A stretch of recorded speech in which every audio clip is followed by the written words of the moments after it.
The Epic Rating, a new feature added in 2.1 that allows for certain special levels to gain special recognition and attention. The Epic Rating gives the user 3 creator points compared to the normal feature, which only gives 2. The system seems perfectly fine until you go more in depth on the effects that it's had on the community.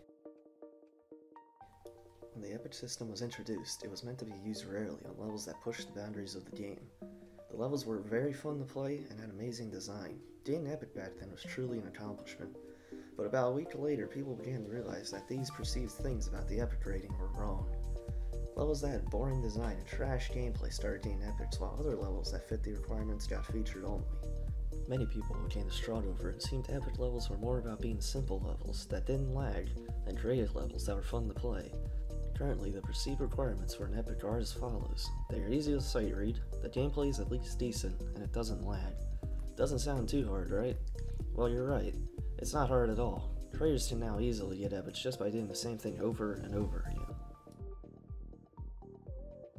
The Epic system has many unintentional side effects. The prominent one, for me, is the encouragement of doing the same thing over and over again. If you're able to get an epic out of a mediocre design level, why not just keep doing that? You enter a low-risk, high-reward system, creating dull levels as fast as possible to rake in creator points and popularity. We've seen this many times already, whether it be Torch, Distort, Ballistic Gamer, Brand Silver, or even Felix Ram. You are basically playing the same level over and over again with small design changes and new gameplay. This common creating tactic isn't normally spoken about, so a negative connotation isn't associated with it, meaning that new upcoming creators will look at these people and attempt to emulate them. This leads to more bland levels coming down and attempt to gain fame and recognition. In early 2.1, levels like this were labeled generic, but as the update progressed, the definition of generic levels blurred and faded, meaning that most levels could be passed off as not generic even though they fit the description of one. Then these levels are given epic ratings and normally placed on the first page, meaning that most players will see these levels and any upcoming creators will take inspiration from them, causing the cycle of mediocre levels to continue and grow. When I say level placing, I mean where it's placed on the featured section. It's been seen many times before where an epic level is placed below a featured level. This makes no sense at all, as epic levels are supposed to be better than features. Why are they being placed below them? It's very common for normal featured levels to receive low placings such as 13th page or 7th page. The first page of feature sections normally comes old epic levels, and featured levels that sit on the spot for days or even weeks. Bad levels like Slimy by Distort and Vulgarity by Creatorling sat on the first page for days on end, while many other better levels were featured and placed lower. This leads to a staleness of the featured section, as it is normally the same levels every day until RobTop epics a new level and knocks one off the first page. Personally, I use the awarded section way more than the featured section, as it is normally new and creative levels that would never get noticed on the featured section due to their low placing, and the placement of levels connects to another big problem in the community. Time and time again, we see people complaining about not receiving an epic rating for their levels.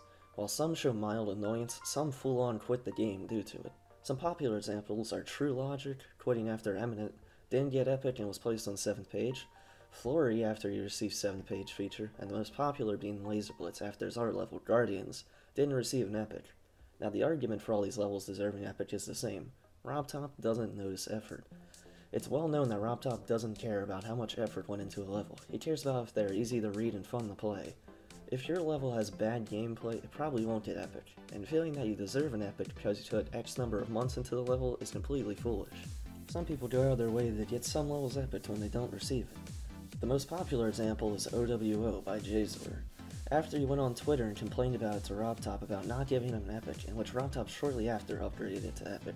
Most users complain about RobTop not endorsing creativity in levels, which is a fair point, but some saying that you'll stop being creative and original because your level doesn't have flames on it is idiotic. At this point in time, I believe there is no real way to fix the epic rating without changing the community completely or removing the system in general. Since the ground for receiving epic seems to be constantly changing, going from long-awaited levels like Bloodlust getting epicked in under an hour, to levels like Color Dance by Underrings and Cobalt by Brand Silver, you either make a bland level or make an extremely overhyped level. The epic system started with good intentions, to put certain levels above others that were top-of-the-line creations, but it spiraled down for a way to users to farm creator points by using low-risk tactics. It punishes creativity as they don't fit the RobTop endorsed style that is perpetuated by constant mediocre design levels. It stands as one of the many problems that come with 2.1.